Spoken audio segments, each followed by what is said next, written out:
পাটা জাকিরের জন্যই নাকি ম্যাচ হেরেছে বলেই জাকিরের বাড়িতে ভয়ে ভয়ে আগুন ধরিয়ে দিল বাংলাদেশের ক্রিকেট ফ্যান গুলা।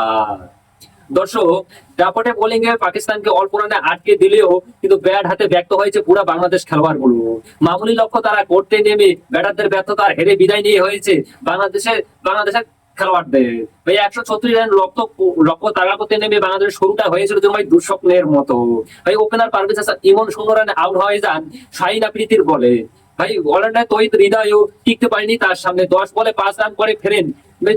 তিনিও শাহিনের শিকারে। অন্য ওপেনার সাইফ হাসান কিছুটা আক্রমণাত্মক ব্যাটিং ইঙ্গিত দিলেও কিন্তু বেশিক্ষণ টিকতে পারেননি তিনিও। হারিস রায়ের বলেও ভাই ক্যাচ দিয়ে চলে যায় তিনিও, 18 রান করে শুধুমাত্র। শেখ মেহেদীর হাতে ব্যাট থেকে আসে শুধুমাত্র 11 রান।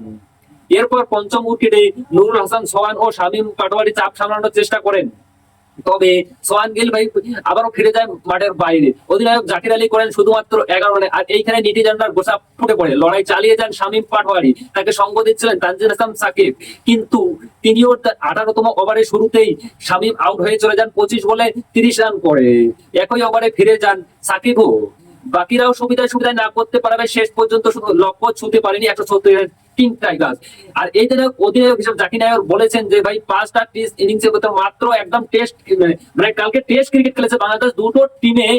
দুটো টিমে কালকে ভাই মানে টেস্ট কি বলবো, টি-20 তো খেলে নাই, কোনো টেস্ট ক্রিকেট থেকেও ফেল করে দিয়েছে। আর দলকে এরকম ভাবে বিপদ শুধুমাত্র 11 রান করে আউট হয়ে যায় জাকির আলী। জাকির ভাই একটা ক্যাপ্টেন কিভাবে এরকম করতে পারে? দেখো বাংলাদেশের মধ্যে তুমি মানো আর না মানো, বাংলাদেশ সব থেকে বেটার ক্যাপ্টেন হচ্ছে লিটন দাস। তখন লিটন দাস আমরা দেখেছি যখন তাকে টিমের মধ্যে ছিল, তো তাহলে কিন্তু লিটন দাস খুব গোল করেছে। কিছু মানে বাংলাদেশের নেট দুনিয়া এখন ভাইরাল কিছু মানে জাকিরের যে গ্রামের বাড়ি জাকির উনিকে তার বাড়িতে আগুন লাগিয়ে দিয়ে ভাই কিছু যুবক বা ক্রিকেট ফ্যান গুলা কিন্তু ভিডিও বানান, আমরা ইতিমধ্যে এটাই দেখেছি, কিন্তু এটা একদমই ঠিক না।